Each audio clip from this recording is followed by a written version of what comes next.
Hey everyone, and welcome to the video today. So let's get right into talking about Mario Strikers Battle League. I personally loved both Super Mario Strikers and Strikers Charge Football on the Wii, so I'm definitely excited for this new entry. This new entry in the Strikers series will launch on Nintendo Switch on the 10th of June, and will most likely be Nintendo's first party premier game for this summer. The game is currently retailing at about £50, which is about $60. The gameplay in Battle League will be like that of previous Mario Striker games, where two teams of 5, 4 players and a goalkeeper, compete for points by getting the ball into the opposition team's net, basically how normal football works. Unlike in previous games however, there will be no generic sidekicks such as Dry Bones, Hammer Bro or Boo, with teams being completely comprised entirely of main playable characters and a goalkeeper. Sadly, Critter has also been replaced as the default goalkeeper, because in previous games you actually had a team captain such as Mario or Luigi, and then you had 4 extra sidekicks being say Boo, Koopa Trooper, Monty Mole, etc. And the teams are now completely comprised of main playable characters, where for example characters who were previously sidekicks such as Toad have now been made into main playable characters. A brand new ability introduced in this game is also called the Hyper Strike, which acts as the game's special move or ultimate move. This will be similar to the Super Strike from Mario Super Strikers on the GameCube, or the Mega Strike from Mario Strikers Charge Football on the Wii. Unlike those moves however, Hyper Strikes will be first obtained by collecting an orb that occasionally appears on the pitch. Additionally, each character's Hyper Strike has different gameplay related properties, making them similar to that of special shots from, I don't know if you guys remember Mario Sports Mix from the Wii. Hyper Strikes are also able to completely bypass goalkeepers, just like how the Mega Strikes worked in Charge Football. Personally, I think this may be a bit overpowered, as you could literally just do your Hyper Strike move and essentially get a free goal, but then again it can't be anywhere near as broken as the Mega Strike from Charge Football, where I think you could get up to, I'd have to replay the game, but I'm pretty sure you could get up to about 7 goals as the ball would break up. Then the goalkeeper had to play like a mini game to save the ball, and it was just completely broken. So I'm glad to see that they've changed it to hopefully make it more balanced. A few examples of Hyper Strikes that have currently been shown off to us are the Luigi's, which is a tornado that sucks in nearby players and the ball as well, and it will then fling the ball into the opposition's net. The tornado can also suck up the goalkeeper, as I previously suggested. A brand new addition to the game is also custom gear. Gear can be purchased from the in-game shop with coins, which allow the player to make and adjust characters' stats. When selecting characters, we can also choose whether to equip character with gear or without. So if you want to just play a random game locally with your mates around a house, you can just select all your gear to be turned off to make it more balanced. A few examples of gear so far were shown off in the February Direct trailer, with Mario sporting different helmets, each costing about 100 coins each.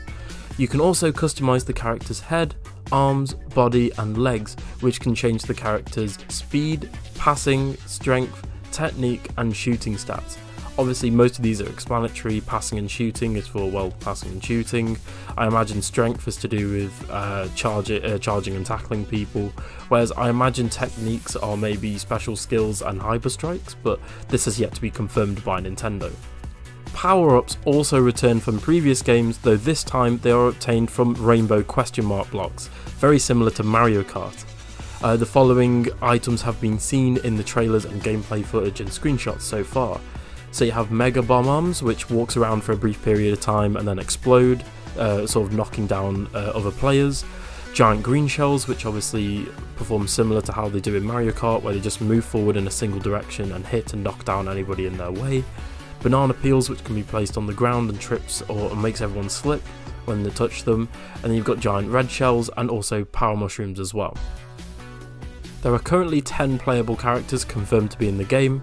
Of those characters, Rosalina is playable for the first time in a Mario Strikers series, which is just amazing, while as I suggested earlier, Toad now appears as a main playable character instead of his species appearing as sidekicks from previous games. Boom Booms are also seen as goalkeepers, whereas as I said earlier, this role was previously obtained by Critters from the Donkey Kong series in the previous 2 games. Kind of sad that they've changed it, but to be fair, Critters and I think any crocodile species from the Donkey Kong series just hasn't been used in a very long time, probably since the Wii days, so I'm not really too surprised there. The following characters have been confirmed to be as playable. We have Mario, Luigi, Bowser, Peach, Rosalina, Toad, Yoshi, Donkey Kong, Wario, and Waluigi.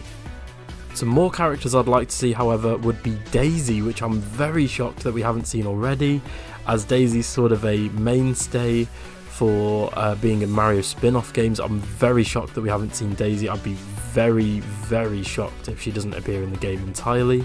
I'd also love to see P.T. Piranha, who was a character from Charged Football on the Wii. He was like an unlockable character.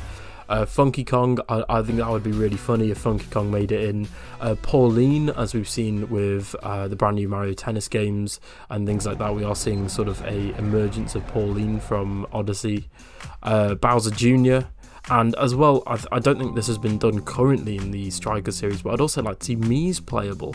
I think that would be quite fun. Next up is the stadiums. Unlike in previous Mario Strikers games, stadiums now consist of 2 individual split halves for the pitches, which are each themed after different characters.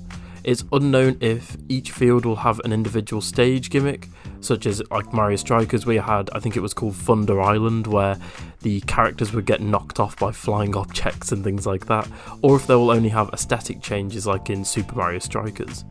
Electric fences also return, and they can shock players that are present around the perimeter of the pitch. As in previous games, players can be pushed, tackled and slide tackled into the electric fence, causing them to be, well, electrocuted.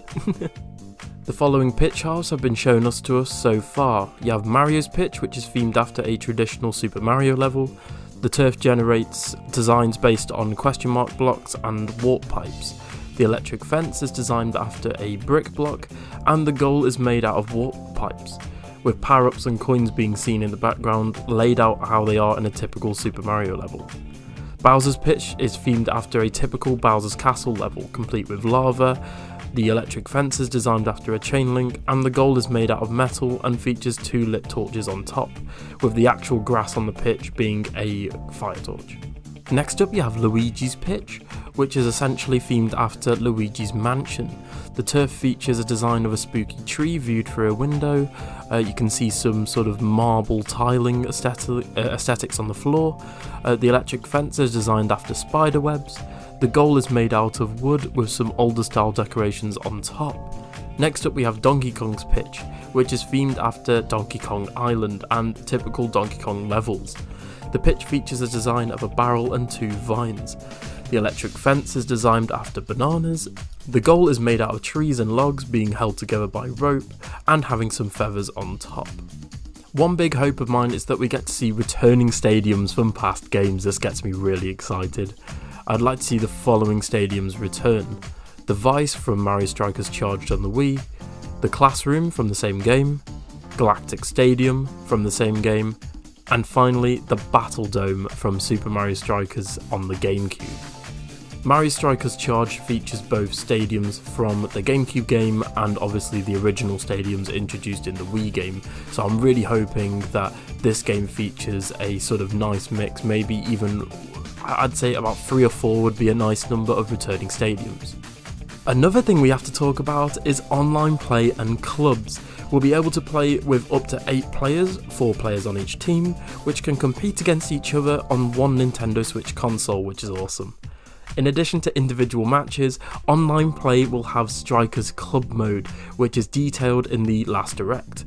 Clubs lets 20 players join up and compete to become the world's top club. We can also customise the team's shirts, emblems and colours, which you'll be able to see when you're joining a club or setting up the club. Lastly, I'd like to talk about the music. In my opinion, Strikers Charged Football on the Wii has one of the most catchiest, replayable soundtracks in any Mario game. The music is usually either a blend of rock, heavy metal and funk jazz. Some of my favourite tracks are The Classroom, Luigi's theme, Daisy's theme and the results theme from when you finish a game in Charged Football, some of which have actually been playing in the background of this video. As well as the music, I'd like to bring back the overall theme of the series, which looks like they have already from what I've seen. Strikers has almost a underground, grunge, apocalyptic aesthetic to it, futuristic at times, which we haven't seen all too much in the Mario series, and I'd like them to bring it back, such as, well, little things like the menu transitions and the fact that the player characters before a match were actually holograms. I just think that sort of aesthetic was brilliant.